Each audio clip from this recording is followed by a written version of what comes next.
એવા કઠણાઈમાં જે છોકરા ઉછરી રહ્યા છે એની કરતાં જે છોકરા ભાગ્યશાળી છે કે જેને તમારી જેવા દાદા દાદી મળ્યા છે એવા સૌ દાદા દાદીઓ. પહેલાં તો બહુ જ આનંદ થયો કે તમને પણ તમારું બાળપણ યાદ આવી ગયું. એવી બધાને મજા આવી ગઈ ગીત ગાવાની, રમત રમવાની. એટલે અમે પણ જોતા હતા કે વાહ, બહુ સરસ મજા આવે છે. સમય બદલાનો છે, આપણે બધાને ધીરે ધીરે ધ્યાનમાં આવે છે. ખાસ તો ખાણીપીણી બદલાની છે. હવે આ જુવાનરાને જે ખાવું છે એ આપણને ભાવતું નથી ને સદતું નથી. પાછું ભાવે તો એ વાંધો, પરિણામ પાછું બરાબર નથી આવતું, એટલે જામતી નથી. એ લોકોને હરવું ફરવું છે ને કપડાં પહેરવા છે ને એવું આપણને ગમતું નથી. આંખો જૂની થઈ ગઈ છે કે આપણે જૂના થઈ ગયા છે, આ એક મોટો પ્રશ્ન આવ્યો છે. એવા કપરા કાળમાં આપણે સૌ પસાર થઈ રહ્યા છીએ. ત્યારે ઘણી વખત તો એમ થાય કે તમે એક પેન જોજો, પેન.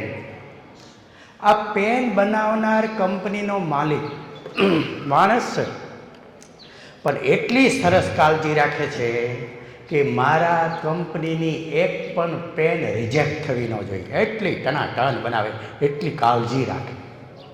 તો એક કંપનીનો માલિક એક પેન બનાવવામાં જો આટલી કાળજી રાખતો હોય તો જેણે આ સંસાર બનાવ્યો છે એણે કેટલી કાળજી રાખી છે. કંપનીનો માલિક તો માણસ છે અને આ તો મારો નાથ છે.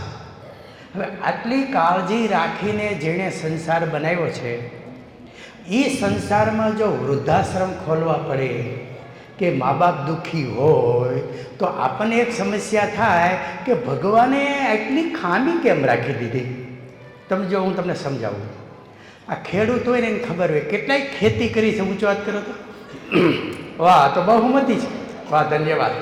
એને ખબર હોય કે આપણે વાવણી વાવતા હોય અને ટીટોળીએ ઈંડા મૂક્યા હોય, તમે જોજો ટી ટી ટી ટી કરીને આડી બેસી જાય, આપણું સાથી ત્યાં પહોંચી જાય, ટ્રેક્ટર પહોંચી જાય ને તો જાય નહીં. એના બચ્ચાના રક્ષણ માટે જીવ દેવાની તૈયારી ટીટોળીની હોય. ક્યાં ભણેલી છે? એને ક્યાં વિશેષ બુદ્ધિ હતી? પણ બચ્ચાના રક્ષણ માટે તો મરી જાય. તમે એવા વિડીયો જોયો છે કે ઉંદરડો છે ને એ સાપને પાછો વાળે બચ્ચાને બચાવવા માટે થઈને. તમે એક ભેંસ જો ને તો સિંહ સામે લડતી હોય બચ્ચા પા ન જવા દે. તો ભગવાને એને એવી બુદ્ધિ આપી છે કે એને કારણે એ પોતાના બચ્ચાનું રક્ષણ જીવ ઉપર આવીને કરે છે. તો મારા નાથે એને એટલી બુદ્ધિ આપી તો માનવને એટલી બુદ્ધિ આપી હોત તો કે નાનપણમાં તમારે માટે જે લોકો સુકાણા છે, તમારે માટે રાતને દી ખર્ચા છે, આવા મા બાપ જ્યારે ગઢા થાય ત્યારે ધ્યાન રાખવાની સ્વાભાવિક વૃત્તિ હોત તો ભગવાને શું કામ એટલી ભૂલ કરી? એમાં ક્યાં ભગવાનને ખોટ જાય એમ હતી? એટલે ઘણી વખત આપણને એમ લાગે કે આમાં ભગવાનની ભૂલ છે. તો ઘણી વખત ભગવાનની ભૂલ લાગે તો ઘણી વાર આપણને એમ લાગે કે ના ના ભગવાન કાંઈ ભૂલ કરે નહીં. આપણે ભૂલ કાઢવી હોય તો દુનિયામાં ઘણાની ભૂલ નીકળે. એક મારો મિત્ર છે, બહુ વિચાર્યા જ કરે. મને કે ટ્રેનમાં એક્સિડન્ટ થાય ને ત્યારે મોટા ભાગે આગલા બે ડબ્બાને નુકસાન થાય છે. તો મને કે સરકારે એ આગલા ડબ્બા પાછળ ન મૂકી દેવા જોઈએ કે ડબલ આપણી પાસે ઉકેલ તો હોય જ, કોઈ પૂછવાવાળું જોઈએ. એક જણો કે સિગરેટ પીવાવાળા છે ને એ સિગરેટનું એટલું ઠૂઠું નાખી દે છે, તો કંપનીએ એટલી નાની ન કરવી જોઈએ, આમ થઈ નાખી દેવું છે. એટલે આપણી પાસે રસ્તા તો હોય જ, પણ કુદરતે જ્યારે બનાવ્યું છે ત્યારે જો આપણને ભગવાન માથે ભરોસો હોય તો થોડોક એ વિચાર કરવો જોઈએ ને કે કાંઈક સમજીને બનાવ્યું હોય છે. એમાં જેણે માનવે સુધારો કર્યો ને એમાં નુકસાન જ ગયો. આપણે જે ખોરાક ખાતા હતા એ બરાબર હતો, એમાં ફેરફાર કર્યો પછી તો આ રોગ આવ્યા. આપણે ચાલીને વાડીએ જતા હતા ત્યાં સુધી ગોઠણ ન જ જતા, આ બેઠા બેઠા ગોઠણ વહી ગયા. ભગવાનની રચનામાં આપણે જ્યાં જ્યાં ફેરફાર કર્યો ને ત્યાં સમસ્યા થઈ. એક શિયાળ જંગલમાં જતું હતું. જંગલમાં જતું હતું ને તો એણે તરબૂચ જોયું, તરબૂચ, આવડું મોટું તરબૂચ. અને પછી એણે ઉપર નજર કરીને તો લીમડો હતો, ત્યાં લીંબોળી જોઈ, તો આટલીક લીંબોળી જોઈ. તો એને શું વિચાર આવ્યો ખબર છે? આ ભગવાનની ભૂલ નથી? આ ભગવાનને સમજણ છે કે નહીં ખબર પડતી નથી? આટલી કેવી લીંબોળી અને એને માટે આવું જાડું થળિયું ને આવડું મોટું ઝાડ બનાવ્યું અને આવડું મોટું તરબૂચ, અને એને માટે આંગળી જેવો વેલો કર્યો. ખરેખર તરબૂચ છે એ અહીંયા આવવું જોઈએ અને લીંબોળી છે એ આવી હોવું જોઈએ. એમ બધી જ્યાં વિચાર કરતા હતા ને ત્યાં ઉપરથી એક લીંબોળી ટપક દઈને પડી માથા. આમ ખંજોળ્યું તો બાજુમાં પોપટભાઈ બેઠા હતા. પોપટભાઈ કે તમે જે વિચાર કરો છો એમ જો ભગવાને કર્યું હોત તો ઉપરથી તરબૂચ આવ્યું હોત. તરબૂચ તો તૂટી ગયું પણ તમારું માથું તૂટી ગયું હોત. એને થયું કે હા હો, ભગવાને જે કર્યું છે એ આમ તો બરાબર કર્યું છે, આમ તો બરાબર કર્યું છે. તો ઘરની અંદર આવી જે સમસ્યા થાય છે, ઘરની અંદર વૃદ્ધોનું મહત્ત્વ ઘટે છે, ઘેરે ઘેરે આ સમસ્યા થાય છે, તો ભગવાને કંઈક વિચાર્યું હશે ને? ભગવાને કંઈક વિચાર્યું છે. હું તો બહુ ઊંડો વિચાર કરતો હતો. મને તો એવો વિચાર આવ્યો કે ખરેખર ભગવાને આપણને પૃથ્વી ઉપર મોકલ્યા છે એના બે હેતુ છે. બે હેતુ. એક હેતુ એ છે કે માનવ તરીકે આપણે શક્ય એટલા વધારે લોકોનું, સૃષ્ટિનું, માનવ જાતનું, પ્રાણીનું, પક્ષીનું, વનસ્પતિનું કલ્યાણ કરવાનું છે. જેટલું આપણીથી શક્ય હોય એટલું બેસ્ટ ઓફ અવર લેવલ આપણે કલ્યાણ કરવાનું છે. આ હેતુ છે. અને બીજો હેતુ આપણો શું છે ખબર છે? ભગવાનની ભક્તિ કરવાની છે, ભગવાનના નામ લેવાના છે. આ બે હેતુ છે. પણ આપણને ખબર છે કે નાનપણમાં તો આવી કંઈ ખબર ન હોય. યુવાનીનો તો રંગ આખા જુદા હોય અને પછી યુવાની ક્યારે હોઈ જાય ખબર નહીં. છોકરાની પળોજણમાં પડી જાય અને પછી વૃદ્ધાવસ્થા આવે તો અડધા સ્પેર પાર્ટ પતી ગયા હોય. ખાવાના તકલીફ ઊભી થાય ને પગના તકલીફ ઊભી થાય ને એમાં આપણને તે દી એમ હતું ગટપણમાં ગોવિંદ ભજસ્યું તો એ જ કાંઈ મેળે ન આવ્યો. એટલે હવે પાછું ગટપણ તો જાતું નથી. એટલે આ સમસ્યા ત્યાં આવીને અટકી છે. એટલે ભગવાને કદાચ એવી રચના કરી છે, સાંભળજો, આવી કરી હોય કે ન કરી ખબર નથી, પણ હું વિચારું છું કે ભગવાને એવી રચના કરી છે કે આપણે બધા એટલા બધા મોહ માયામાં હોઈએ છીએ કે જેની પાછળ જિંદગી ખર્ચી નાખી છે, જેના સુખ દુઃખ માટે આપણા સુખ દુઃખનો વિચાર કર્યો નથી, ધીમે ધીમે એ જ લોકો આપણને ધક્કો મારે. એ જ લોકો આપણને ધક્કો મારે.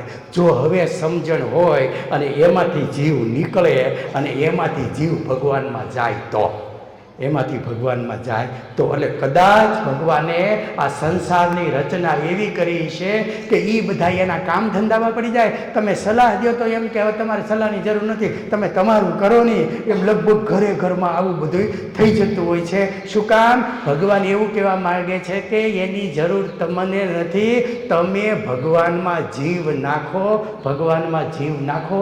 એટલે કદાચ ભગવાને આવી સૃષ્ટિ બનાવી છે. પણ આપણે ત્યાં બે ઉપાસના છે, સગુણ ઉપાસના અને નિર્ગુણ ઉપાસના. નિર્ગુણ ઉપાસના એટલે બ્રહ્મ સર્વવ્યાપી, બધી જગ્યાએ ભગવાન છે, તમામ જગ્યાએ કણ કણમાં ઈશ્વર. એને કણ કણમાં ઈશ્વર જોઈએ એ કક્ષાએ જાતા પહેલાં સગુણ ઉપાસના આવે. સગુણ એટલે શું? નજરે દેખાય એવા. બરાબર, રામને પછી એની મૂર્તિ હોય, એની આરતી ઉતારીએ, ઘેરે નાનું એવું મંદિર હોય, એટલે ભગવાનની ભક્તિમાં આપણે ત્યાં જઈએ. પણ સગુણ ઉપાસનામાં ઘણી વખત આપણને એ તો આ મૂર્તિ તો કંઈ બોલતી નહોતી. અહીંયા દયાનંદ સરસ્વતીજી એ જ પ્રશ્ન થયેલો કે આ શિવલિંગ ઉપર તો ઉંદરડા આટા મારે છે, તો શું? તો ભગવાને એક સરસ મજાની રચના કરી. શું ખબર છે?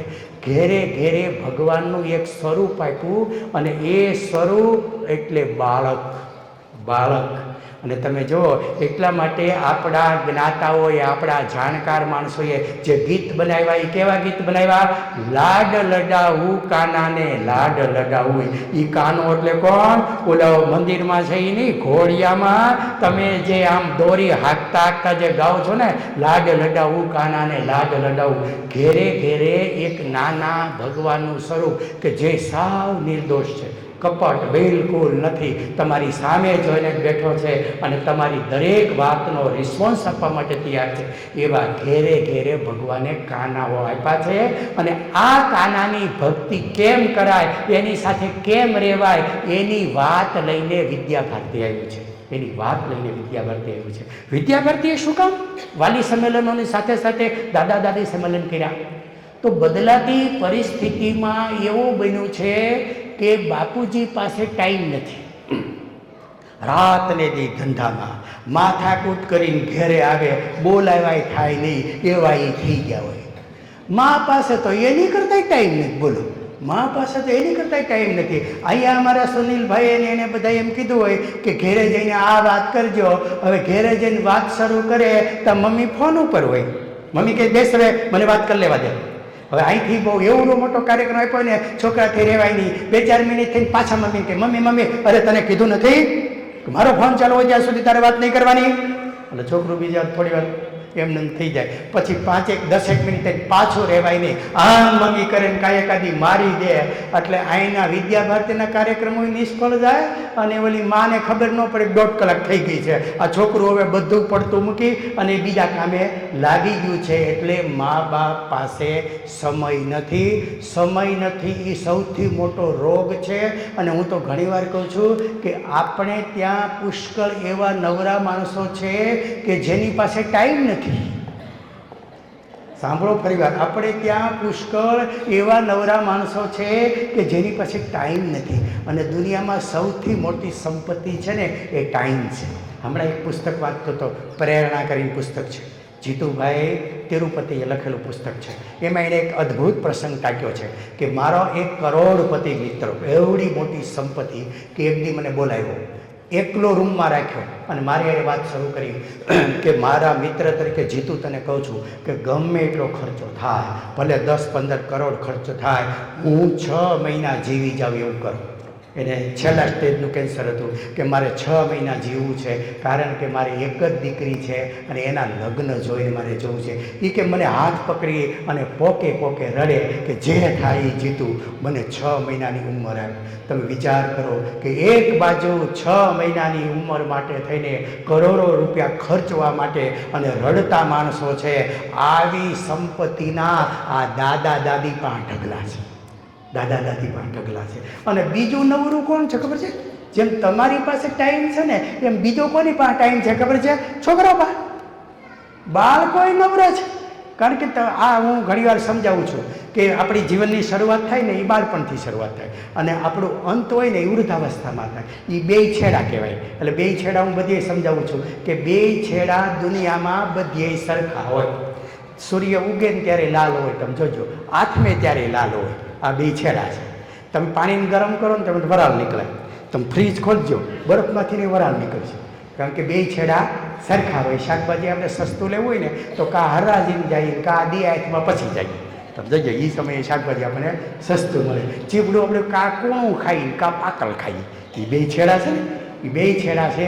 દુનિયામાં જ્યાં જોવો ત્યાં બે છેડા સરખા હોય. બહુ બુદ્ધિશાળી અને ગાંડામાં ઝાઝો ફેર ન હોય. બહુ બુદ્ધિશાળી ગાંડામાં ઝાઝો ફેર ન હોય. બુદ્ધિશાળી હોય એ દુનિયાને ગાંડા ગણતા હોય, અને ગાંડો તો ગણતો જ હોય દુનિયાને ગાંડા. એ બધી જગ્યાએ સરખા જ હોય. આપણે લગ્ન થાય ને એ પતિ પત્ની જુઓ તો એકાબીજામાં એવા ખોવાઈ ગયા હોય, એવા ખોવાઈ ગયા હોય કે તમે નિરખીને જુઓ ને તો તમને એમ લાગે કે આ બે કેન્દ્ર સ્થાને છે અને પૃથ્વી એને ફરતી ફરે છે. બોલો, આવા એકાબીજા ખોવાઈ ગયા હોય. પડ્યો બોલ જીલે. હજી શાકભાજીનું પત્ની નામ લે ને તો આ થેલી લઈને ઊભો થાય. હાલો ઊંધિયું કરીને આ લઈ આવીને તે લઈ આવીને, પાણીનું નામ લેતા તો આ ગોળો ભરી દે. પડ્યો બોલ ઝીલાતો હોય. પછી તો એક બે છોકરા થાય, એમાં પડી જાય. કોઈને પછી ભણાવે ભરાવે પરણાવે, સારું મોઢું ધોવાય નવરા ન હોય.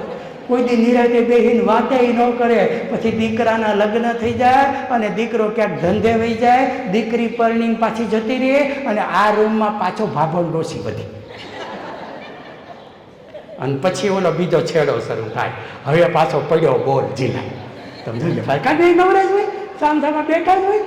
ડોસી ખાલી એમ કે ને કે લ્યો તો હું પાણી ભરી લઉં. તા તો લાકડી લઈને આમાં હું બતાય, તમારે ચોકડીમાં નથી જવું, ક્યાંક તમારો પગ લસરી જાય. શરૂ થઈ જાય. બોલી ડોસી કે હું શાકભાજી લઈ આવું. તા તો આ હાથમાં થેલી લઈ ટબુક ટબુક કરતા હાલતા થાય, તમારે માર્કેટમાં નથી જવું, તમને ક્યાંક ગાય માથું મારી દીધું. બોલે શરૂઆતમાં જેટલી કાળજી રાખતા હતા ને એટલી પાછી કાળજી શરૂ થાય. શું કામ? કે લગ્ન થયા વખતે જે આપણી અવસ્થા હતી એ વૃદ્ધાવસ્થામાં પતિ પત્ની તરીકેની અવસ્થા હોય. એટલે બાળપણમાં જેવા આપણે હોય એવા વૃદ્ધાવસ્થામાં હોય. એટલે તમને એકલાને જે મજા આવે એવી છોકરાઓને મજા આવે. હજી હું તમને સરખામણી કરાવું. તમે જોજો, વૃદ્ધો હોય છે ને એકલા એકલા બોલતા હોય છે. એકલા બોલતા હોય. છોકરાઓ એકલા બોલતા હોય. જો બે હરકત હોય. હા ગરડા થઈ જાય ને એટલે તમે જોઈજો મોઢામાં ફર્નિચર ન હોય. મોઢામાં ફર્નિચર ન હોય. છોકરાઓને ન હોય. બે હરકત હોય. છોકરાને ઝીણા ઝીણા વાળ હોય અને તો ડોસાને રહ્યા હોય તો હોય. લગભગ બે હરખા જ હોય. બેયને રમવું ગમે, બે લાગણીશીલ હોય, બેયને તરત ખોટું લાગી જાય, બે લગભગ સરખા હોય. એટલે આ વચ્ચેનો ગાળો છે ને એની હારે ન જામે. પણ આ નાનો ગાળો છે ને કે જે તમારી વાટ જોઈને બેઠો છે, જેની પાસે સમય છે, મા બાપ ધ્યાન દેતા નથી, ત્યારે સૌથી મોટી આશા એની તમારી પાસે છે. તમે એને રમાડો, તમે એને મોજ કરાવો, તમે એની સાથે ફરો. અને સંશોધન એમ કહે છે કે જેણે પોતાના છોકરાને રમાડ્યા છે એ જાજુ જીવે છે. સાંભળ્યું? જાજુ જીવે છે અને તંદુરસ્તી સાથે જીવે છે. અત્યારે તો સૌથી કઠણાઈ ફ્લેટમાં 11મા માળે 11x11ની રૂમમાં રહે છે ને એની કઠણાઈ છે. બોલો ક્યાં રમે? નીચે પાર્કિંગ છે, બાજુવાળા અહીંયા જવાનો વ્યવહાર નથી. દિવાલું 4-4 આંગળની હોય. બોલ 4-4 આંગળની દિવાલું. હમણાં એક મારો મિત્ર ગયો ને મુંબઈ રહેવા, તો બાનો ફોટો લઈ ગયેલો. કે આવડો ખીલો લઈને બાનો ફોટો અહીંયા માર્યો ને તો બાજુવાળા પાડોશી આવ્યા, તમે શું કર્યું? તો કે અમારા બાને અહીં લગાડ્યા. તો કે પાછળ અમારા બાપુજી હેઠા આવ્યા. બોલે ખીલો આર પાર નીકળ્યો તો ઓલી કોર ખીલો નીકળી ગયો કે અમારા બાપુજી હેઠા આવ્યા. હવે આવી દિવાલોમાં ત્યાં અટવાણા છે, રમવાની જગ્યા નથી અને સૌથી મોટી મુશ્કેલી થાય છે. એટલે ઘણીવાર જાણકારી માટે અમારો અમરેલીનો બનાવ હું તમામ જગ્યાએ કહું છું, તમામ જગ્યાએ હું કહું છું. અમારે ત્યાં એક બેન 3 વર્ષના છોકરાને લઈને બાળ મંદિરે આવ્યા. હું ત્યાં બેઠો હતો. છોકરું રોતું હતું ને 2-3 લાફા ચડાવી દીધા. 2-3 લાફા ચડાવી દીધા ને એની પાસે મેં છોકરો આ બનેલો બનાવ છે, છોકરો એની પાસે મેં લઈ લીધું. એટલે એ બેનને મેં પૂછ્યું, બેન તમારા માતૃત્વને કેટલા વર્ષ થયા? એટલે એ સમજ્યાને હું પૂછું છું. એટલે મેં ફરી વાર પૂછ્યું કે તમારી મા તરીકેની ઉંમર કેટલી? એટલે કે મારું આ પહેલું સંતાન છે. પછી જીવનો આવેલો છેલ્લું છે એમ કહેવાનું. એ કે અમારું પહેલું સંતાન છે. એટલે મેં કીધું તો આ છોકરાની ઉંમર 3.5 વર્ષથી અને તમારી મા તરીકેની ઉંમર એ 3.5 વર્ષથી, એટલે અમારે મન આ છોકરામાં તમારામાં જાજો ફેર ન કહેવાય એમ કીધું. તો છોકરું સાનું રહી ગયું અને એને મારવા માંડી. મેં કીધું બેન તમે રો માં. એક જમાનો એવો હતો કે એને દરેકને 4-4, 5-5 છોકરા હતા. એટલે એકાદ બે શીખવામાં જાય પણ પાછળના તો અનુભવનો લાભ મળે.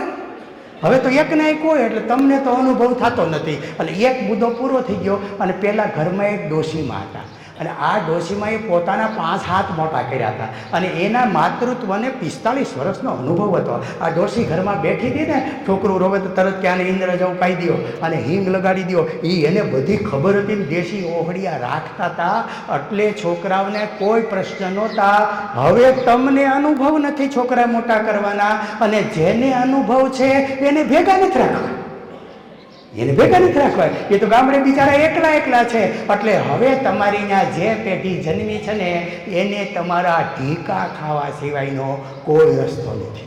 તમારા ઢીકા જ ખાવાના છે. એની કરતાં તમારા છોકરાઓ કેટલા ભાગ્યશાળી કે તમે દાદા દાદી તરીકે ઘરમાં હાજર છો. એક સારામાં સારી પેઢી તમારા દ્વારા નિર્માણ થઈ રહી છે. એનો આનંદ વ્યક્ત કરું. પણ હવે મારે તમને કહેવાનું છે કે તમારું શું કરવાનું છે ને શું નથી કરવાનું.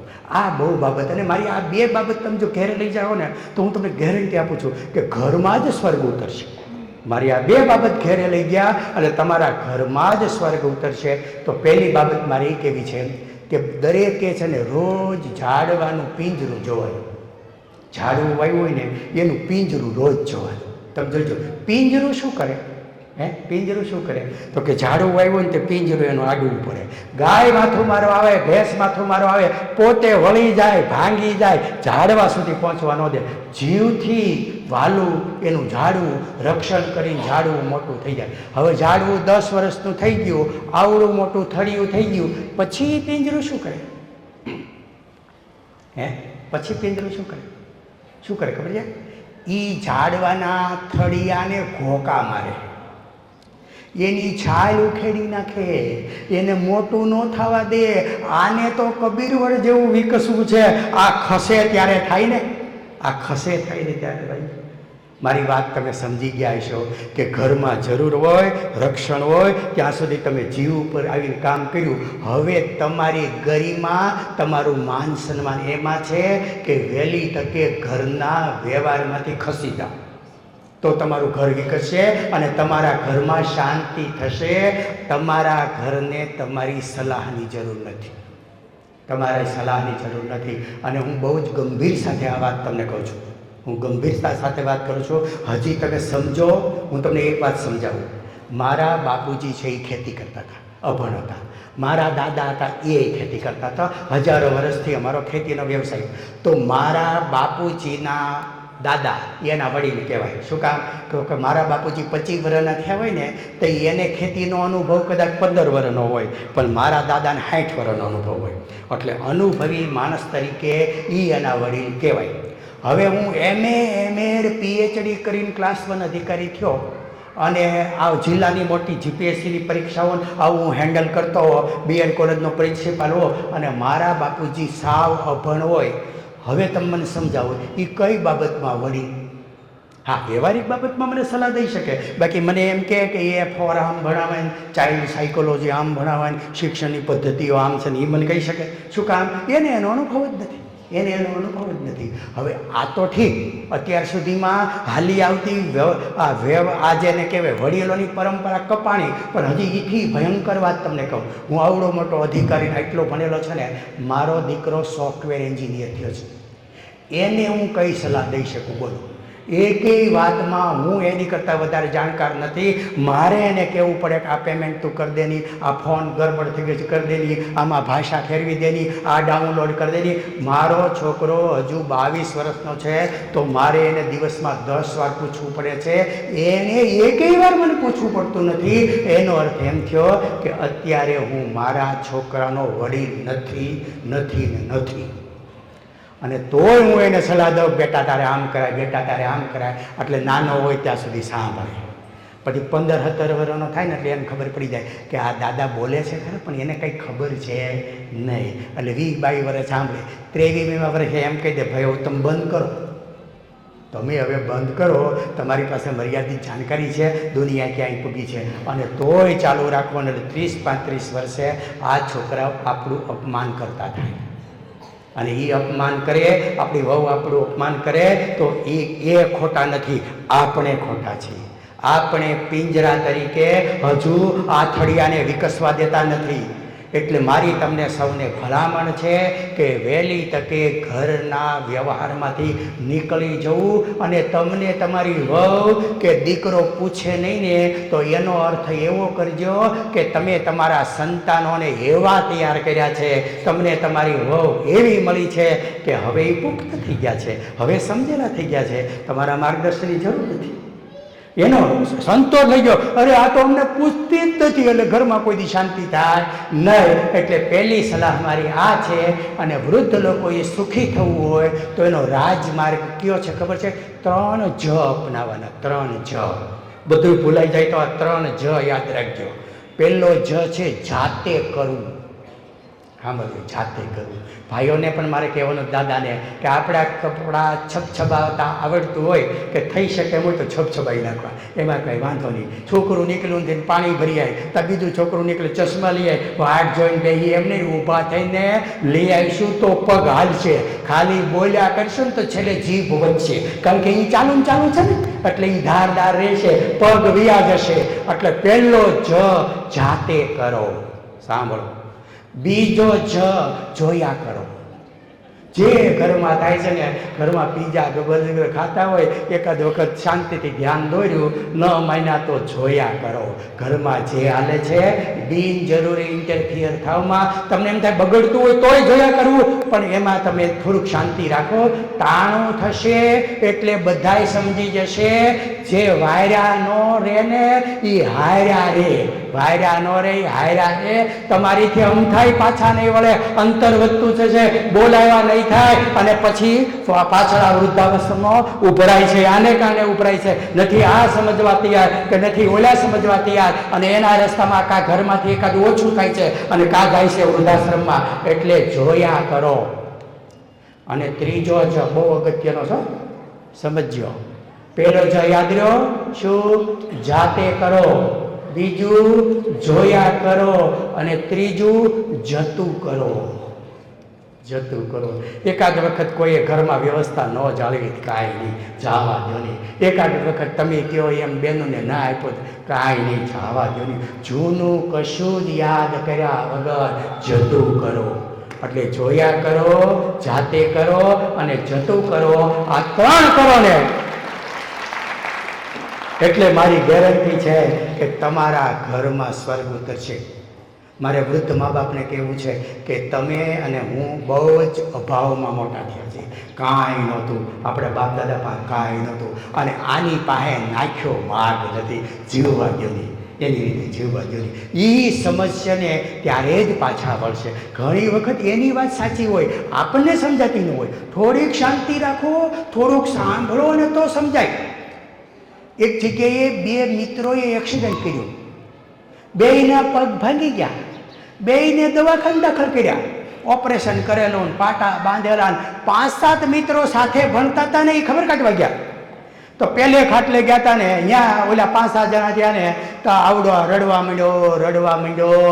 એ કે હું રાડો પાડીને આને કહું છું કે સામે દેખાઈ દિવાલ છે. મેં એને કેટલી વાર કીધું દિવાલ છે, તોય ભટકાવી. એટલે આ મિત્ર મંડળ છે ને સીધું ઓલા પાસે ગયો, ઓલાને પગ ભાગી ગયો. ત્યાં જઈને કે આ રાયડું નાખતો હતો અને કહેતો હતો કે દિવાલ છે, તો કે હા. તાણી કહેતો હતો, તો કે હા. હા મેં દિવાલ હતી, તો કે હા. અને ઓલાએ ખચકાવી નાખ્યો. હવે તને ખબર પડતી નથી એક્સિડન્ટ કર્યું છે ને આમ તેમ બધાએ ખચકાવી લીધા ને. પછી એને શું કીધું ખબર છે? એ કે પણ ગાડી ઈ હાંકતો હતો, ગાડી ઈ હાંકતો હતો. આ પહેલી ફરિયાદ કરી. બોલે કે શું વાત છે? એ કે હા. ત્યાંથી બોલા કે ગાડી તું હાંકતો હતો, તો કે હા. તોય તો હું કામ રાયડું નાખતો હતો, દિવાલ છે, તે કેમ બ્રેક મારી નહીં? એ કે મને ભૂલાઈ ગયું, મને એમ કે ઈ હાંકે છે. સમજાય? કાંઈક પ્રશ્ન બને થોડીક નિરાયત રાખો, સામેવાળાને સાંભળો, પછી અર્ક કાઢો અને પછી જરૂર પડે તો બોલો. નિરાત રાખો ને નિરાત, એટલે ઘણા બધા પ્રશ્નો સોલ્વ થઈ જાય. ઘણા બધા પ્રશ્નો છે એ સોલ્વ થઈ જાય. અને તમારે ત્યાં દીકરા દીકરીઓ નાના જે છે ને એ તમારી સામે વાટ જોઈને બેઠા છે, વાટ જોઈને બેઠા છે.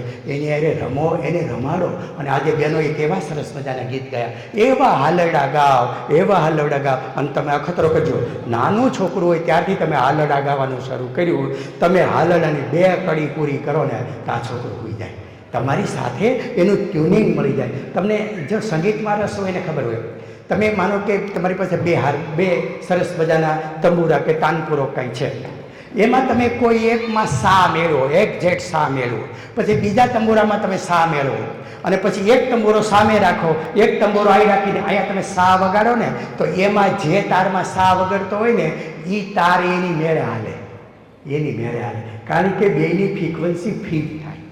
કોઈ ફોટોગ્રાફરને પૂછજો કે અહીંયા તમે એક ફ્લેશ રાખો ને સામે એક ફ્લેશ રાખો, અહીંયા ફ્લેશ કરો ને સામેની ફ્લેશ એની મેળે થાય, એની મેળે થાય. બેની ફ્રીક્વન્સી મળતી હોય તો તમારું લોહી છે, તમારા દીકરામાં તમારી ફ્રીક્વન્સી મળતી હોય છે.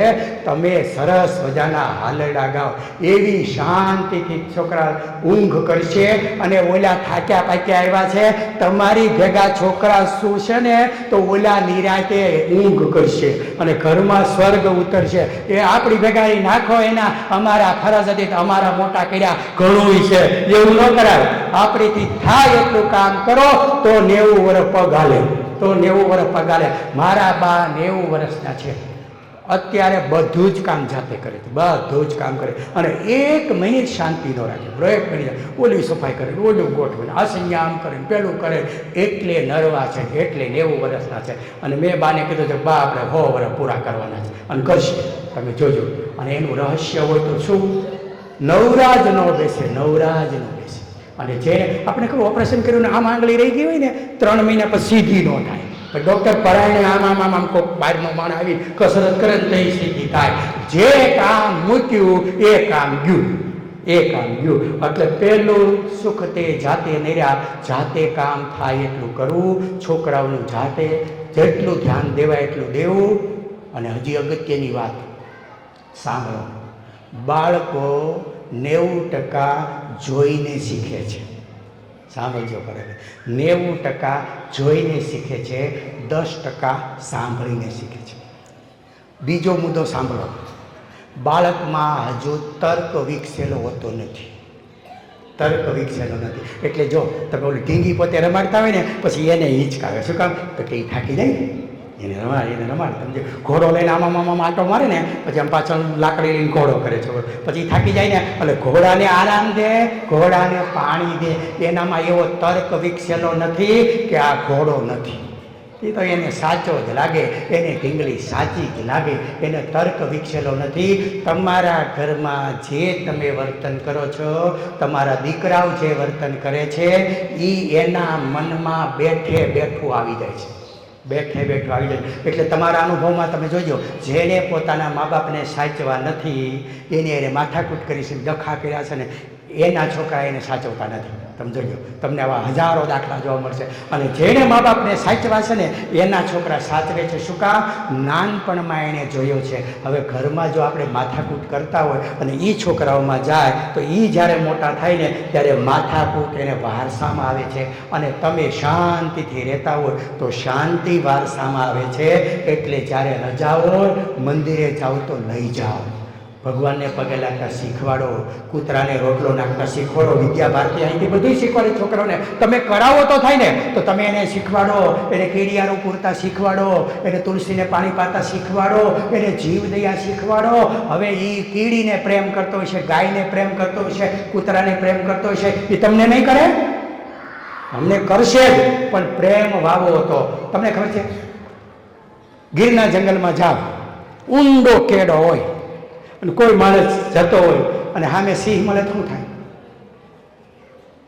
તમે કોઈકના અનુભવ પૂછ્યો. Akupar picture film Akbar picture એ ઉતર્યું છે, નાટક એ છે, પણ પુસ્તક વાંચવાની ધ્રુવ ભટ્ટની ભલામણ કરું છું. એમાં આ કિસ્સો છે. તમે હામો સિંહ મળે, એક બાજુ જઈને ઊભા રહ્યો, સિંહ જતો રહે, સિંહ જતો રહે. દીપડો મળ્યો હોય તો દીપડો સામે મળે ગમે ત્યાં, દીપડો પહેલો હુમલો કરે. દીપડો પહેલો. બે જંગલી પ્રાણી છે, બે શિકાર કરીને ખાનારા છે, બેયના સ્વભાવમાં ફેર કેમ? હવે સમજો શું કામ ફેર છે. ફેર એટલા માટે છે કે સિંહ છે ને એ ફેમિલીમાં રહે છે. તમે જો સિંહમાં પહેલી એની ભેગી સિંહણ હોય, અને સિંહણ ક્યારે ભેગી હોય? એની માટે વિશ્વાસ મૂક્યો ત્યારે સિંહણ ભેગી આવી, પછી બચ્ચા ભેગા હોય એટલે વિશ્વાસ આગળ વધી અને એને બચ્ચા ઉપર મૂક્યો. જે સિંહે સિંહણમાંથી વિશ્વાસ મૂક્યો, એના બચ્ચામાંથી વિશ્વાસ મૂક્યો, એણે માનવ ઉપર પણ વિશ્વાસ મૂક્યો કે આ કાંઈ નહીં કરે. અને દીપડો હંમેશા એકલો હોય, સમજાય? દીપડી એ ભેગી ન હોય, એટલે એને સામું કોઈ પણ મળે ને તો એને એમ થાય કે એ હુમલો કરે એ પહેલાં હું હુમલો કરું, એની પહેલાં હું હુમલો કરું. એટલે તમારા સંતાનો, એના સંતાનો તમારી ભેગા હોય અને એને તમે પ્રેમ કરો. એ ગાયું ભેંસોને પ્રેમ કરે, અરે એ કૂતરાને પ્રેમ કરે, એ કીડીને પ્રેમ કરે. આ પ્રેમનો ચીલો આગળ વધતા વધતા તમારે માટેની માન મર્યાદા પ્રેમ તો સ્વાભાવિક થઈ જાય, સ્વાભાવિક થઈ જાય. ઘરમાં જોવે તો સાંભળજો, ઘરનું પ્રતિબિંબ બાળક છે, ઘરનું પ્રતિબિંબ બાળક છે. એટલે ભણાવવાનું સરસ મજાનું કામ સુનિલભાઈને એની આખી ટીમ કરશે. અહીંયા જયંતિભાઈની બધા આટલા મોટા વ્યવસ્થાપકો પોતાના વ્યવસાય મૂકી અને જબરજસ્ત સેવા આ વિદ્યાલયની કરી રહ્યા છે. મા બાપ કામમાં છે, તમારી પાસે ટાઈમ છે, તમારી પાસે ટાઈમ છે. વધારે સમય તમારા બાળકોને આપો. તમારે કારણે ઘરમાં કોઈ પણ પ્રકારના ડખા ન થાય એની તમે કાળજી રાખો. અને અત્યારે જે છોકરાઓમાં ગુનાખોરી વધી રહી છે, છોકરાઓ જે આપઘાત કરી રહ્યા છે, છોકરાઓમાં જે દીકરીઓમાં ભાગી જવાના જે પ્રશ્નો છે, એના મૂળમાં અભ્યાસ કરવામાં આવે ત્યારે દાદા દાદીનો પ્રેમ નથી મળ્યો, એનું પણ એક કારણ છે. અને આખી સમસ્યા જ્યારે સમાજવ્યાપી બની છે ત્યારે વિદ્યા ભારતીએ આ મોટો પ્રકલ્પ લીધો છે કે જેટલા આપણા વિદ્યાલયો છે ત્યાં તમામ જગ્યાએ દાદા દાદી સંમેલન કરવા અને દાદા દાદીને સમજાવવું કે તમારા પ્રેમના ભૂખ્યા બાળકો તમારા ઘરમાં છે, તમે એને સંસ્કાર આપો. તમે એના તમારો જે હજારો વર્ષનો વારસો છે, તમારી મહેમાનગતિ છે, તમારો ધર્મ છે, તમારી સેવા છે, એ તમે એમાં પ્રત્યાર્પણ કરો તો તમારી બીજી પેઢીમાં તમે જો ઈચ્છો છો એવી બીજી પેઢી છે એ થશે. અને છેલ્લી વાત કરી અને મારું વક્તવ્ય છે એ પૂરું કરું એની પહેલાં ખૂબ આભાર આખી વિદ્યા ભારતીના ટીમનો કે વારંવાર અહીંયા આવીને તમને વાત હું મૂકું છું. છેલ્લી વાત અદ્ભુત છે અને બરાબર યાદ રાખજો છેલ્લી વાત, અને એ બાળકો કરતાં તમને જ લાગુ પડે છે એટલે હું વાત કરું છું. તમને ખબર હોય તો રાજકોટમાં કોલેજના એક પ્રોફેસરે 5મા માળેથી એની માને ફેંકી દીધી નીચે અને એ પડી ગઈ અને ખપાવી દીધું આપઘાતમાં. સાંભળજો, આપઘાતમાં ખપાવી દીધું. એટલે આમ તો એ આપઘાતમાં ખપી જ ગયું, પણ સામેવાળાના સીસીટીવી કેમેરામાં આવી ગયું કે લે આ તો ડોશી તેડી પરાઈને નાખે છે. ડોશી ગઈ પછી આવડો દોડી નીચે આવ્યો. એને જન્મટીપની સજા થઈ આ પ્રોફેસરને. હું અને મારા 90 વર્ષના બા ખાટે બેઠા હતા, હું છાપું વાંચતો હતો અને તે દિવસે એમાં એ આવ્યું કે આ પ્રોફેસરને જન્મટીપની સજા થઈ. મેં મારા બાને એક પ્રશ્ન કર્યો, મેં કીધું બા મારે તમને એક વાત કરવી છે. શું? પછી મેં આખો કિસ્સો કીધો રાજકોટનો અને પછી મેં અદ્ભુત વાત એને કરી. સાંભળજો બરાબર. મેં કીધું બા બધાય આ પ્રોફેસરને રાક્ષસ કહેશે, રાક્ષસ કે હગી માને ઉપરથી ફેંકી દીધી. કોઈ એવો નીકળશે ખરો કે જે એમ કે આ હગો દીકરો આ ડોશીથી કેટલો ગળે આવ્યો હશે, કેટલો કંટાળ્યો હશે, તઈ ઉપરથી નાખવા ગયો છે. એમ નથી હોય છે. પેલા માડીને સમજાવ્યું હોય છે કે માડી તમારા જમાનામાં જે હોય તે, અત્યારે હું પ્રોફેસર છું, મારી પત્ની પ્રોફેસર છે, 1.5 પોણા 2 લાખ રૂપિયા પગાર છે, ઘરમાં જીવા જેવું છે, બા શાંતિથી જીવવા દો નહીં. પેલો પ્રયત્ન તેને આ કર્યો છે ને એમ એ નહીં માનવું હોય તો ભાઈઓને બેનું દીકરીઓને બોલાવીને કીધું છે કે આ ડોશી કયોની શાંતિથી જીવવા દે. એમ એ નહીં થયું હોય પછી સગા સંબંધીને કીધું છે કે ભાઈ આ તો હાવ નબળા હોય, અમે નોકરીએ જાય તો હુઈ લે, એટલે એની નીંદર પૂરી થઈ ગઈ. અમે આવી ત્યારે વાળ જોઈને બેઠા હોય અને માથાકૂટ શરૂ કરે, ખાતાય નથી ને ખાવા દેતાય નથી. એમ સગા સંબંધીથી માંડી બધાએ સમજાવ્યા હશે, તોય એ ડોસી સમજી નહીં હોય તો એ છેલ્લા માર્ગ તરીકે એને ઉપરથી નાખવા ગયો હોય છે ને. આનો પક્ષ ખેંચનારો કોણ? હવે સાંભળો, મારા બા પણ છે. મારા બા એકદમ ગંભીર થઈ ગયા અને એક વાક્ય અદ્ભુત બોલ્યા. એક વાક્ય જો સમાજ પકડે ને તો હું તો માનું છું વૃદ્ધાશ્રમ બંધ થઈ જાય, સમાજની સમસ્યા સોલ્વ થઈ જાય. મારા બાએ શું કીધું ખબર છે? મારા બા કે કનુ, અમે ગઢિયા એવું કરતા નથી, અમારાથી થઈ જાય છે. સાંભળો ફરી વાર, અમે એવું કરતા નથી, અમારાથી થઈ જાય છે. હવે તમે વિચાર કરો, એનીથી જો થઈ જતું હોય અને જુવાનડા એમ માને કે આ છાયન કરે છે, હેરાન કરવા માટે કરે છે, તો ઘરમાં કેવડો આ મોટા પ્રશ્નો ઊભા થાય, કેવડા મોટા પ્રશ્નો ઊભા થાય. અને મને આનો અનુભવ થયો છે.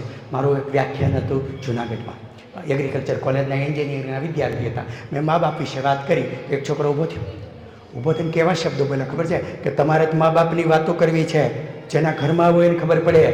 મા બાપ નથી, અમારા ગઢિયા છે, એ ગઢિયા નથી. કેવા શબ્દો વાપર્યા ખબર છે? પત્તર ખાંડવાના મશીન છે.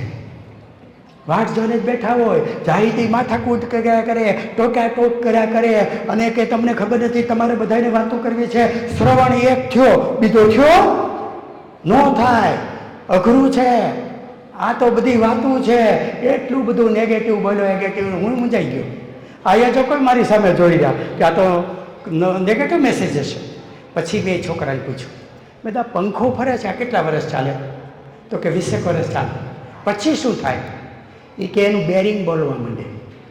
મેં કીધું લોખંડનો, જેમાંથી આમ છરીથી આંકવો ન પડે, આટલો કઠણ બેરિંગ 20 વર્ષે જો બોલવા માંડે તો આ મગજની પણ કાંઈક મર્યાદા તો હશે ને. 25 વર્ષ, 50 વર્ષ, 100 વર્ષ આપણે હોઈ જાય તો શરીર હોવે છે, મગજ થોડું હોવે છે. એ તો દુનિયામાં આંટો મારી આવે છે, મન તો ક્યાંય ને ક્યાંય જાય છે. એટલે જ્યારે એ મગજ રાત ને દી કામ કરે, 70 વર્ષ 80 વર્ષ થાય ને, તો એની માથે લોટ પડે. કેવો લોટ પડે હું તમને સમજાવું. આ તમે બધા બેઠા છો ને, એને શોર્ટ ટર્મ મેમરી લોસ થાય. શોર્ટ ટર્મ મેમરી એટલે શું?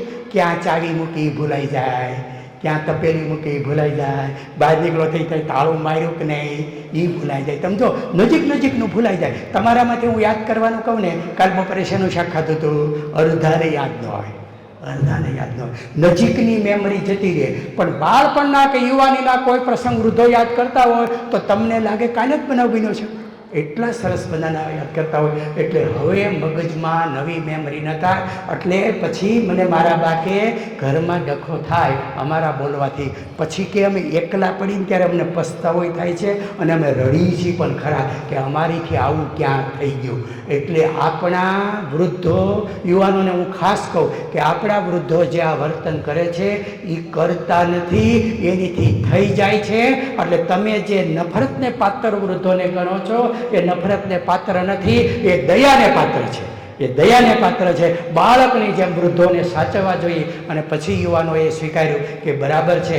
તો હું તમને પણ ભલામણ કરું છું કે આપણું શરીર કામ ન કરે, આપણી યાદશક્તિ કામ ન કરે, આવું સ્વાભાવિક છે. ત્યારે સંસારની મોહ માયા મૂકી અને વધારે ભગવાનમાં જીવ નાખીએ, સંસારમાંથી જીવ લઈ લઈએ અને અધ્યાત્મ જીવન જીવીએ. અને હું તમને એનું માપદંડ આપું છું કે તમારામાં ધર્મ આવ્યો છે કે કેમ, તમારામાં અધ્યાત્મ આવ્યું છે કે કેમ. એનું માપદંડ શું? તો એનું માપદંડ એ કે તમારામાં જેમ જેમ ભગવાન આવશે, અધ્યાત્મ આવશે, ધર્મ આવશે, એમ નફરત ઘટશે. સમજો, તમને બીજા પ્રત્યેની નફરત હાવ જતી રહે છે. બધા જીવ માત્ર ઉપર તમને પ્રેમ થશે. બીજા જે કરે તે તું તારું કર, હું મારું કર. જે દિવસે આપણે અંદર સ્થિર થવા માંગીને, અંદર સ્થિર, તેથી માનજો કે સંસારમાંથી બહાર નીકળી અને ધર્મમાં આપણે આવીએ છીએ. અને ધર્મમાં આવતા આવતા ભગવાનની ભક્તિ તો કરવાની જ છે. અને ભગવાનની ભક્તિ એટલે આપણા ઘરે રહેલો જીવતો લાલો, લાડ લડાવું કાનાને, લાડ લડાવું ભારત માતા કી જય. ગૌશાળી કેમ બનાવી શકાય એની આજે ઘણી બધી વાતો થઈ છે. તો આ અવસ્થામાં આપણી જે જવાબદારીઓ છે એ જવાબદારીઓને આપણે ખૂબ સારી રીતે નિભાવીએ આપણે ત્યાં એવું કીધું કે વૃદ્ધો છે એ વડલા જેવા છે. જેમ વડલા નીચે બેસીએ અને શીતળતાનો અનુભવ થાય, છાયાનો અનુભવ થાય, ઠંડકનો અનુભવ થાય, વધારે માત્રામાં ઓક્સિજન મળે, પ્રાણવાયુ, એમ જ્યારે જીવનના 60 વર્ષો સુધી કેટલાય બધા અનુભવોથી સમૃદ્ધ થઈ. રાષ્ટ્ર માટે આવા અનુભવી લોકોની ખૂબ જરૂર છે. કારણ કે વિશ્વના દરેક દેશ એની પોતાની એક જીવન પદ્ધતિ છે. એમ ભારતની પણ પોતાની એક જીવન પદ્ધતિ છે. અને ભારતની જીવન પદ્ધતિ એવી છે કે જે વિશ્વ આખાને સુખ અને શાંતિ આપી શકે એવી આપણે ત્યાં એક ઉજ્જવળ જીવન પરંપરા કે જીવન પદ્ધતિ છે, આપણે ત્યાં વિકસેલી હતી. અત્યારની જે આપણને સમસ્યાઓ દેખાય છે એ ખરેખર ભારતની સમસ્યા છે જ નહીં. અત્યારે વૃદ્ધોની હોય કે યુવાનોની હોય કે જે પણ સમસ્યાઓ સમાજની અંદર દેખાય છે એ પાશ્ચાત્ય વિચારોનું આક્રમણ અને પાશ્ચાત્ય વિચારોની જીવન પદ્ધતિ, એના ખાનપાન, એનું પહેરવેશ, એ પ્રકારનું શિક્ષણ, એના કારણે આજે આ સમસ્યાઓ આવી છે. આપણે ત્યાં તો એવું કહેવાતું કે વૃદ્ધાશ્રમો એ સમાજનું કલંક છે. આપણે અમેરિકા અને બાકીના પશ્ચિમના દેશોના ઉદાહરણ આપતા કે ત્યાં આવા વૃદ્ધાશ્રમો ચાલે છે. વૃદ્ધોને કોઈ દિવસ ઘરની બહાર રહેવું એવું ભારતની અંદર હતું જ નહીં. તો ફરીથી ભારતીય પરંપરા પ્રમાણેની જીવન પદ્ધતિ આ દેશની અંદર વિકસે એ વિચારથી આ ભારતીના વિદ્યાલયો છે એ ચાલે છે. અને સમગ્ર દેશની અંદર આ પ્રકારનો આજે પ્રયાસ થઈ રહ્યો છે. આજે જે પ્રયાસ થઈ રહ્યો છે દરેક લેવલે થઈ રહ્યો છે. આપણે જોઈએ તો સરકારના પણ જે કાર્યક્રમો G20ની જે છેલ્લી થીમ હતી સમાપનની, તો એ બહુ સરસ હતી. વન અર્થ વન ફેમિલી, એક પૃથ્વી એક પરિવાર. એટલે વસુધૈવ કુટુંબકમ, સમગ્ર વિશ્વમાં જે કુટુંબ છે એ જે ભારતનો વિચાર હતો, તો આપણે તો પ્રકૃતિ પર્યાવરણના દરેક તત્વને આપણો પરિવાર કીધો. આપણે સૂરજને દાદા કહીએ, ચંદ્રને મામા કહીએ, નદીને માતા કહીએ, ગાયને માતા કહીએ, પશુ પક્ષીઓને આપણે આપણા પરિવારના સભ્યો ગણ્યા. તો વાસ્તવમાં જે પરિવારના સભ્યો છે એ પારખા કેવી રીતે થાય? એટલે આ ભારતનો વિચાર નથી, આ ભારતની સમસ્યા નથી. જ્યારે આપણે આપણા મૂળ તરફ આવીશું તો આ બધી જ સમસ્યાઓનું સમાધાન છે એ ભારતની પાસે છે. એટલે ભારતે ચિંતા કરવાની એ અર્થમાં જરૂર નથી. પણ ભારતના લોકોએ પોતાને પણ ઓળખવા અને ભારતને પણ ઓળખવો અને ભારતનો જે સ્વભાવ છે એ સ્વભાવ પોતાનો બનાવવો, તો ફરીથી ભારત છે એ સમગ્ર વિશ્વને માર્ગદર્શન આપી શકે એમ છે. 60 વર્ષનો જે જીવન જીવવાનો અનુભવ છે એ સમૃદ્ધ અનુભવ છે. એ અનુભવ નકામો નથી. આ જીવન અહીંયા જે બેઠા છે એ વડીલોના જીવન હવે કામના નથી એવું નથી. આ જ જીવન હવે એવા છે કે આવનારા સમયની પેઢીને ઘડવાની જવાબદારી આ બધા જ જીવનની છે. એટલે એ અર્થમાં આપણે સમૃદ્ધ બનીને આપણો પરિવાર, આપણો સમાજ, આપણા રાષ્ટ્રને સુખી અને સમૃદ્ધ કેવી રીતે કરી શકાય, તો એની ઘણી બધી જે વાતો કરી કે નાના બાળકોને સંસ્કારી બનાવવા એ આપણી જવાબદારી છે. આજે ઘરની અંદર જે બાળકો છે એને મંદિરે દાદા દાદી લઈ જાય અને ત્યાં એમના હાથે દાન કરાવડાવે. ગરીબો હોય, ઘરે કોઈ સાધુ સંતો આવ્યા તો બાળકોના હાથે એમને ખાવાનું અપાવડાવે. એવા કેટલાય બધા કામો છે કે જે આ ઉંમરમાં આપણે કરી શકીએ એમ છે. આજે પણ પરિવારની અંદર વડીલોની જરૂર છે, વડીલોના માર્ગદર્શનની જરૂર છે. આજે પણ આપણા એવા કેટલાય પરિવારો છે કે જ્યાં વડીલોનું સન્માન ભગવાનની જેમ થાય છે. આજે મને ખબર છે તમારામાંથી કેટલાયના દીકરા અને વહુ ઉઠે છે, પ્રાતઃવિધિ કરે છે, તમને પગે લાગે છે, દીકરાઓ તમારા જાય છે ઘરની બહાર કામકાજ માટે, તો વૃદ્ધોને વડીલોને પગે લાગીને જાય છે. તો એની સામે આપણી પણ આ બધી જવાબદારીઓ, આપણે પણ ઘરનું એ રીતે ધ્યાન રાખીએ છીએ. આપણે બાળકોને પ્રેમ જરૂર કરીએ છીએ. કનુભાઈએ કીધું, આપણા દીકરા દીકરીઓને, એમના દીકરા દીકરીઓને પણ પ્રેમ કરીએ, પણ લાડ ન કરીએ. ઘણી વખત નાના છોકરાઓની ખોટી માંગણીઓ હોય તો દાદા દાદીએ સ્વીકારી લેતા હોય કે હા તો લઈ દો, છોકરાઓ કે છે તો એ કરો. પણ કેટલીક એવી વાતો હોય, જેમ કે મોબાઈલની માંગણી કરે, ચોકલેટની માંગણી કરે છે, રમકડાની માંગણીઓ કરે છે, તો એવા સમયે દાદા દાદીઓએ પિતાનો પક્ષ લેવો કે ના, તારા પપ્પા જે કહે છે એ સાચું કહે છે. દીકરા છોકરાઓની બધી જ માંગણીઓ સ્વીકારવી નહીં. નાના બાળકોની હાજરીમાં એના પપ્પાને ખીજાવવું નહીં. એવી કેટલીક જે બાબતો છે એની આપણે પણ મર્યાદા રાખવી પડે. નાના બાળકોના ઘડતર માટે આ બધી જ વાતો છે એ ખૂબ જરૂરી છે. આપ સૌ વડીલો છો, માર્ગદર્શનની જરૂર નથી. અનુભવોને બહુ મોટું ભાથું છે, અને જીવનના આ જે અનુભવો છે એ જ અનુભવોને લઈ અને હવે પછીના 40 વર્ષો 100 વર્ષ સુધી મારે જીવવાનું છે તંદુરસ્તીપૂર્વક. ભગવાને આપણને 100 વર્ષ આપેલા છે. હવે તો મને ઉપાડી લે તો સારું. હવે ઘણા બધા વડીલો કહેતા હોય, કેટલાક પ્રશ્નો આવે ત્યારે, તો એ સાચો વિચાર નથી, એ ભારતીય વિચાર નથી. હું 100 વર્ષ જીવીશ, સુખપૂર્વક જીવીશ, સ્વસ્થતાપૂર્વક જીવીશ, અને મારું આયુષ્ય હવે સમાજ માટે હશે. હવે આપણું નિવૃત્તિ જીવન છે, તો એ નિવૃત્તિ જીવનમાં પ્રવૃત્તિઓ કેવી હોય? તો પર્યાવરણ, પ્રકૃતિ, સમાજ, રાષ્ટ્ર, પરિવાર, આ બધાને હું ઉપયોગી થાવ એના માટે હું શું કરી શકું. અત્યારે ભરપૂર અવકાશ છે, તો પરમ કૃપાળુ પરમાત્માને આપણે પ્રાર્થના કરીએ કે જીવનનો આ સૌથી લાંબો તબક્કો છે એ ખૂબ આનંદપૂર્વક, ખૂબ સુખપૂર્વક, ભગવાને આપણને જેના માટે અહીં મોકલા છે એ કામ. ભગવાનનું કામ શું છે? તો પ્રકૃતિનું દરેક તત્વ આપણા સિવાય આપે છે. તમે જુઓ, વૃક્ષ કોઈ અપેક્ષા વગર આપે, નદી કોઈ અપેક્ષા વગર પાણી આપે છે, સૂરજ કોઈ અપેક્ષા વગર પ્રાણવાયુ અને બીજું કેટલું બધું આપે છે.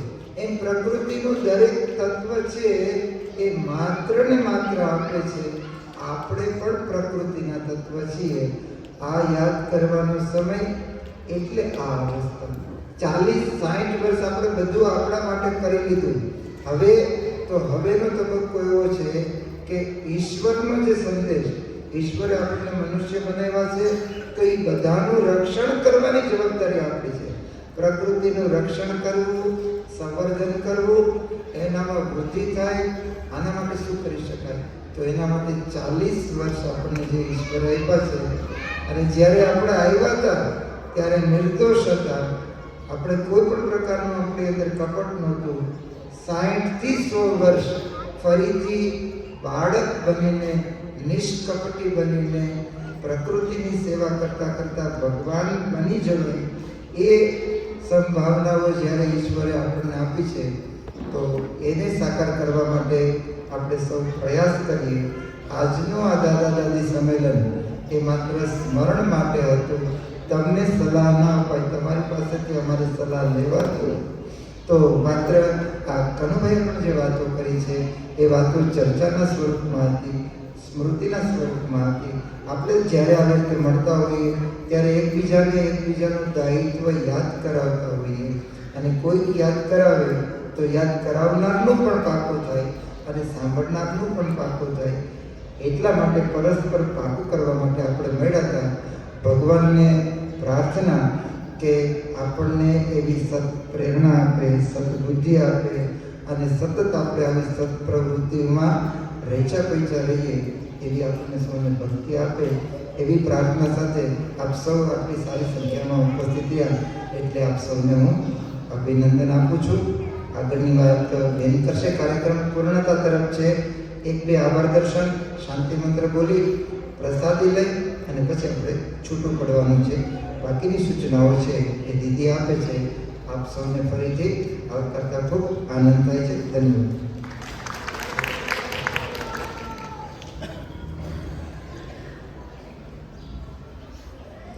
₹2,000 જયદીપભાઈ ભાલોડિયા ભાલોડિયા એન્ટરપ્રાઇઝ તરફથી વિદ્યાલયને દાન મળેલ છે. કાર્યક્રમ પૂર્ણતા તરફ જઈ રહ્યો છે ત્યારે માનનીય શ્રી પરેશભાઈ મોરડિયાને નિવેદન કરું કે તેઓ આભાર દર્શન કરાવશે. માનનીય શ્રી પરેશભાઈ મોરડિયા.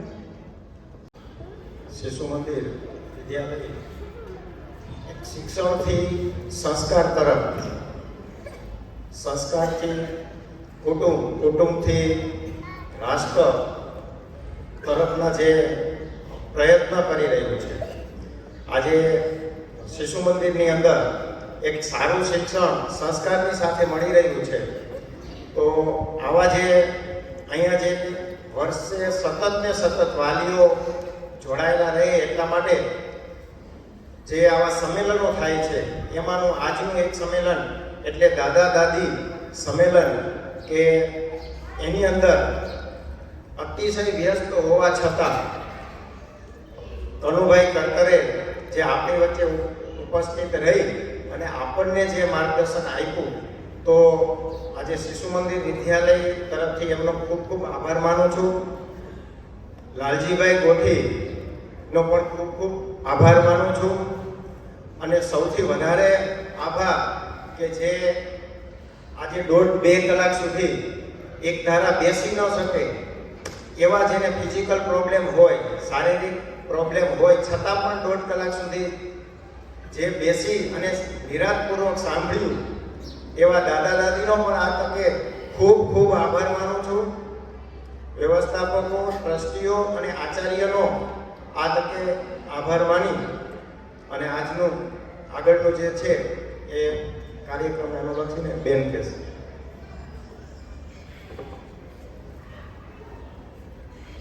શાંતિ મંત્ર સ્થિતિ.